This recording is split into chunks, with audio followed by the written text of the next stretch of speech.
السلام عليكم، أهلا ومرحبا أبناء طلاب الثالث الإعدادي وفيديو جديد. بدأنا مرحلة ما قبل الامتحانات، هنراجع كل أسئلة الورقة الامتحانية. بنبدأ مراجعة الفوكاب أو الكلمات في أقل من دقائق. هيكون معاك كل كلمات اليونت، وطبعا الكلمات بنستخدمها في definitions وبيجي منها 2 جملة في الامتحان. تابعوني.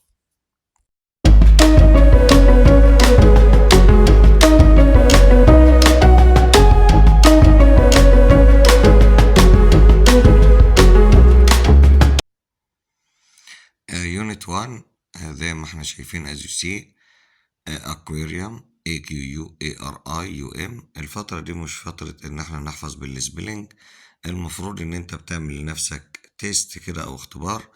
بتخبي او بنخفي الكلمات بالعربي، ونبدأ نبص على الكلمات. يعني هنشوف كلمة aquarium، بتلاقي نفسك عارف معنى الكلمة، يعني عارفين معناها اللي هي متحف الأحياء المائية. وكذلك بوتانيكال جاردن حدائق نباتية، سبوت سنتر مركز رياضي، مونيومنت. طيب واحنا بنقولها المفروض كلمة اللي انت مش حافظها بتطلعها في كراسة او بتكتبها معايا في النوت بوك، وبتبدأ تقسمها سيلابل ونبدأ نحفظها. بقول تاني: أكواريوم، بوتانيكال جاردن، سبورت سنتر، مونيومنتس، peaceful traffic, specially directions, nature reserve, runs, expansion, space, ferry, valley, passenger, platform, transport, railway, jewelry, pottery, century, suggestion, decision, politely, review, invitation, nearby, indoors. Unit 2: coffee machine, kettle, microwave, toaster, advert, special offer, discount, deal, speaker, smart, sale, delivery, website, free, login, fill in, plug in, traditional, charge, handicraft, complaint, herbal, callback, online shopping, product, customer, password, electronically. Unit 3: انا بقول كلمات بالانجلش، الارابيك زي ما انت شايف. يعني انت لو فاتح الفون وبتفتح الفون بالعربي هتلاقي كلمات واضحة. يعني عندنا community هتلاقي مكتوب جنبها كلمة مجتمع.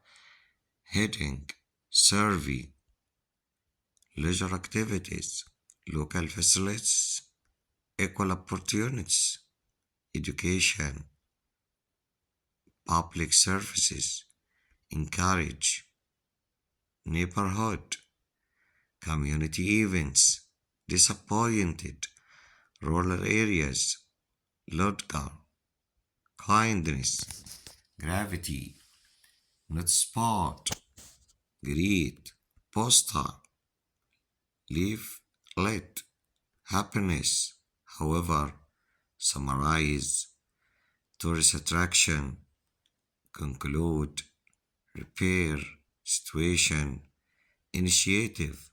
المكمل لها بتيجي مع بعضها كلمات زي botanical garden، بنقول descent life initiative، بتيجي في سؤال التكملة طبعا، وبتيجي في الديفينيشن في التعريفات.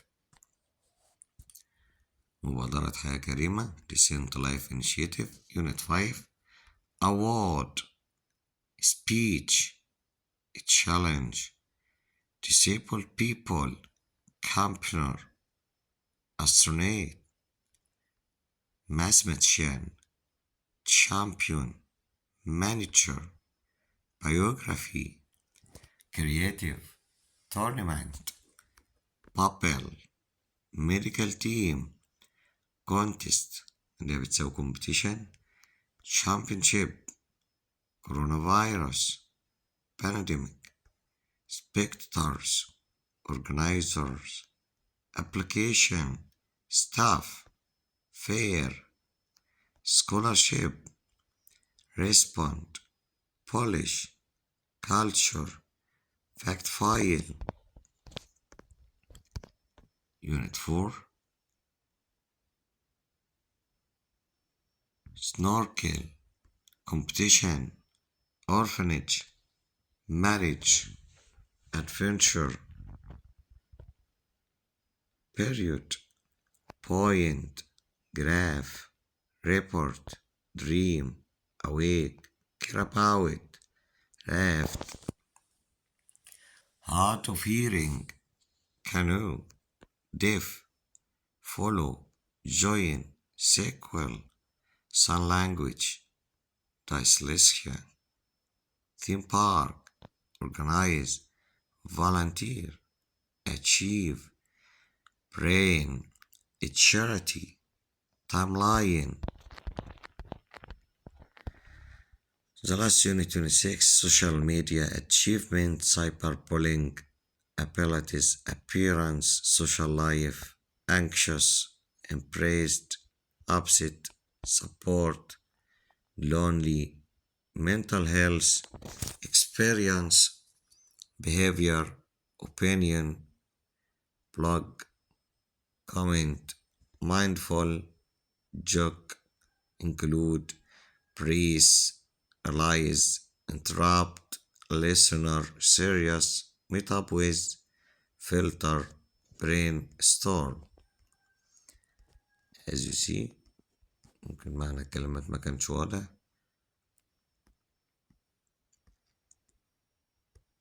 طيب بعد ما رجعنا كلماتنا يعني من يونت 1 زي ما احنا شايفين بنروح نشوف الديفينيشن عشان يبقى الفيديو مفيد او نعرف نستخدمها في ايه. قلت هي بتيجي في سؤالين، السؤال اللي هو كلمات موجودة فوق اللي هو complete وبنكمل بيها في باسج صغيرة، وبتيجي جملتين فيها اللي هي definitions او تعريفات.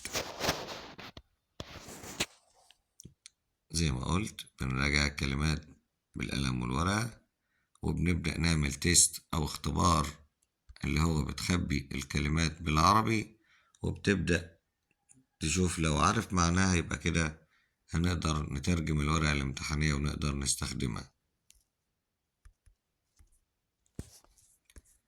هنشوف ال definitions.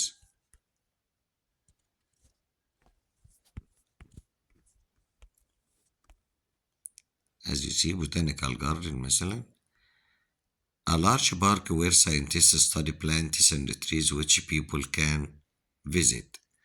طيب يا مستر لما بتجيلنا بنلخبط فيها وبعض كلمات تانية، هنا هنعرف الديفينيشن بتبقى بالكيورد، يعني نعرف كل تعريف بكلمة أو بكلمتين في الديفينيشن.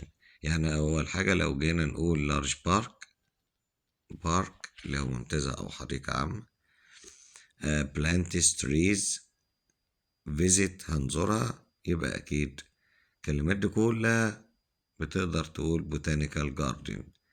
طيب century اللي هو القرن 100 years ده واضحة جدا 100 عام. comfortable making you feel relaxed ودي هناخدها في السينونيم في المرادفات.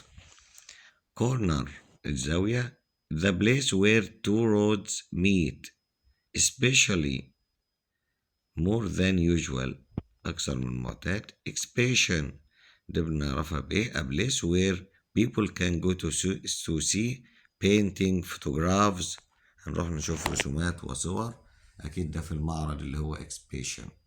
ferry المعدية a form of transport دي أول حاجة اللي هي نوع من أنواع المواصلات. carries people هنيجي بقى across water في عبر الماء يبقى أكيد ferry. as you see في بعض الديفينيشنز بتجيلنا مثلا زي aquarium مثلا بنعرفها بكلمة fish، يعني لو احنا في بناجي للديفينيشن اللي تعرف لي هنا كلمة fish يبقى aquarium اللي هو متحف الأحياء المائية. monument مثلا something that people build to remind of us of an important person. مجرد ما نلاقي remind ويذكرنا important person شخص مهم، monument اللي هو الأثر التاريخي. as you see هستعرضها معاك كده. complaint ودي مهمة في unit 2. something you say or write when you are unhappy about something. تكتب شيء أو بتقول شيء غير سعيد عنه، دي complaint الشكوى. offer a good or a cheap price، وهنا دول مهمين جدا لأن الناس بتلخبط في offer وديسكاونت وسيلز وسبيشال، اللي هي بتيجي سبيشال offer discount a price that is less than usual، ثمن أقل من المعتاد. فعل معروفة handicraft an object made by person in a traditional way such as a basket. كاتل دي معروفة، مايكروويف معروفة، باسورد بلاج سيل هنشوف سيل اللي هو التخفيض. a time when a shop sell things at a cheaper price than usual، في وقت محدد، في تايم محدد، زي يقول لي بلاك داي، وقت محدد. a shop sell thing محل بيبيع أشياء at cheaper price بثمن أرخص، يبقى دي متشابهة مع مين؟ مع discount، بس that is less ده تمن في أي وقت، لكن في وقت محدد يبقى هنا sale اللي هو الأوكازيون أو التخفيض.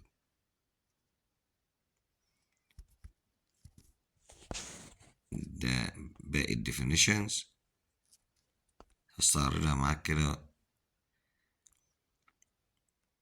bench a large seat for 2 people or more، مقعد طبعا اللي هو مقعد طويل جدا بيكون لأكتر من شخصين. deliver take something such as a letter or placed elderly old or becoming old لو المسنين. encourage to try to persuade someone to do something تقنع شخص فعل شيء. facilities اللي هي المرافق. equipment معدات. rooms people use to do something. formal correct or polite for important situation ده الرسمي طبعا حاجة صحيحة أو مهذبة في مواقف مهمة. gravity وده كلمة مهمة جدا. writing or picture that people painted or draw on walls. خلاص طالما on walls على الحوائط، هنا الكيورد كلمة walls الحوائط، يبقى gravity. informal طبعا the antonym or the opposite of formal. correct or for unimportant or everyday situation. دايما الانفورمال بتكون مع relatives الأقارب or friends الأصدقاء. greet say hello to or welcome someone يحيي شخص. tenant و lodger كلمتين مهمين جدا جدا جدا. someone pays to live in a house، هنا شخص بيدفع عشان يعيش في house في منزل، ده بيستأجر منزل. lodger someone who pays to live in a room، زي ما احنا شايفين عاملينها بول بالريد بالأحمر in a house، هنا يستأجر حجرة في المنزل. survey a group of questions that you ask people to find out information about something، مجموعة من الأسئلة، يبقى هنا الدراسة استطلاعية.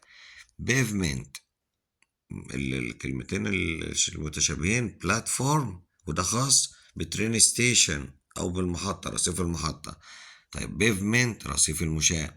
the part you walk on خلاص طالما قال لنا you walk on تمشي in a city is next to the road بجوار الطريق، يبقى رصيف المشاة. not spot هيبدأ يقول لي upot، خلاص يبقى كده عرفنا الكلمة اللي هي لوحة الإعلانات. that people put on a wall to put message on، وبرضه الكيورد التاني put message on نضع عليها رسائل، يبقى لوحة الإعلانات. neighborhood الحي السكني. a small area of a city or the people who live there. leisure time اللي هي free time اللي هي spare time وقت المتعة وقت الفراغ. a time when you are not working. sequel كلمة جديدة ومهمة اللي هي التكملة. a book a film a play كتاب فيلم مسرحية.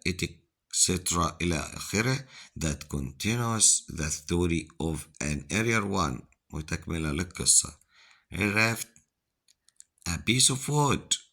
مجرد ما قال لي piece of wood are put together بنضعها معا، يبقى أكيد اللي هي الرافت قارب بدائي.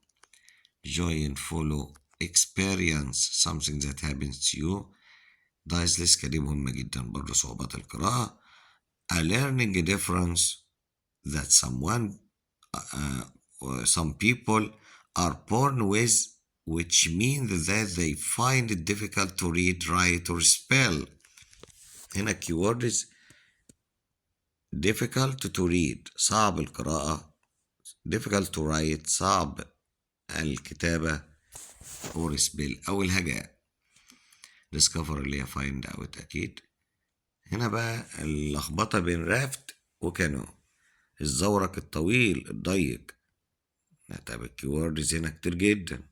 كانو long طويل، narrow ضيق، for one or two people يبقى ده زورق أو قارب طويل.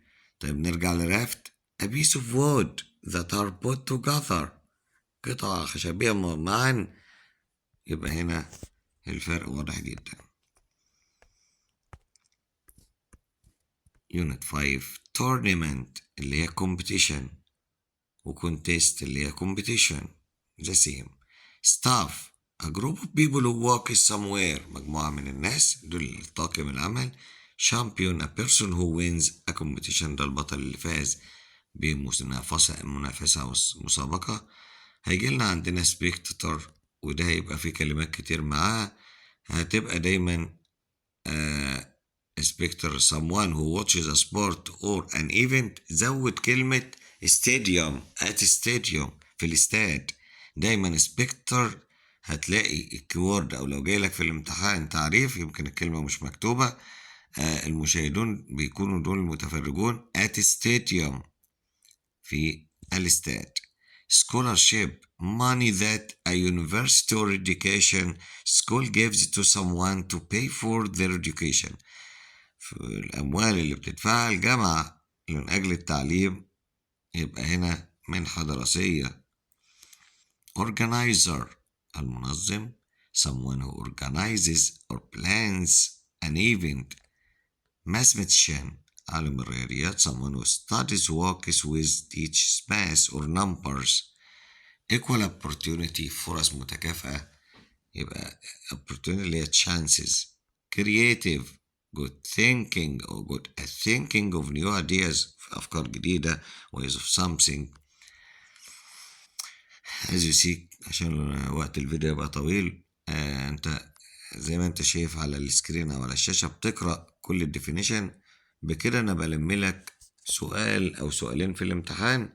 الفيديو اللي جاي ان شاء الله هيبقى السينونيم والانتونيوم، وبعد كده نبدأ الاسئلة المهرية السكيلز الديالوج، ونجمع اسئلة الامتحان. وما ننساش الجرامر رولز، السؤال اللي انتوا بتحبوه في حكاية اللغة الانجليزية اللي هي الجرامر رولز. كلمتين مهمين جدا مش هينفع فوتهم. campaigner اللي هو a person اللي هو النشط او المناضل، a person whose job is to try and change the way people do things in society. كان جايبين مجدي يعقوب. ممكن campaigner شخص وظيفته ان هو يحاول يغير طريقة فعل الاشياء بالنسبة لبعض الناس في السوسايتي في المجتمع. بابل الكلمة دي غريبة شوية لأن معروف اللي هي فقاعة، ولكن فقاعة طبية بمعنى إيه؟ a group of people who can meet during a health emergency. طوارئ طبية، مجموعة من الناس بيتجمعوا، وهنا بيبقى ممكن يكون فالنتير أو متطوعين. البايوجرافي وده باراجراف من 3 بيجوا في الامتحان. بكرة text about someone's life. مجرد ما نلاقي someone's life حياة شخص يبقى أكيد البايوجرافي. achievement something important that you have done، حاجة مهمة بنعملها يبقى إنجاز أو تحقيق. anxious يبقى worried. appearance the way someone something looks اللي هو looks like اللي هو المظهر. copy with manage or be able to do something although difficult، اتعامل مع شيء ويكون الشيء ده بالرغم من صعوبته. سايبر بولينج، وده من أحد الباراجرافز المتوقعة كريفيو. التنمر الإلكتروني say unkind or cruel things، خلاص شيء غير طيب أو قاسي أونلاين يبقى سايبر بولينج. في كلمات شبيهة به اللي هي سكام، واللي هي تشي، واللي هي فيشنج، بي اتش، بالبي اتش فيشنج برضه، اللي هو الاحتيال أو الخداع أو البلطجة الإلكترونية. include interrupt mental health، ودي مهمة. mindfulness اليقظة being able to relax by calmly thinking about your feelings and what is around you at the moment. ان انت تكون قادر ان انت تعمل نفسك ريلاكسيشن كده وهدوء، تفكير about your feeling في المشاعر والاحاسيس what is around you ما حولك في اللحظة اللي انت فيها. secret طبعا معروف اللي هو السر. something that you don't want other people to know.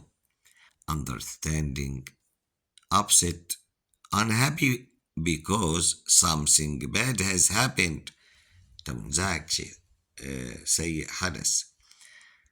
the last one negative saying only bad things، حاجة السلبية طبعا أشياء بتكون سيئة. best regards dearest student good luck. لا تنسوا الاعجاب بالفيديو والاشتراك في القناة.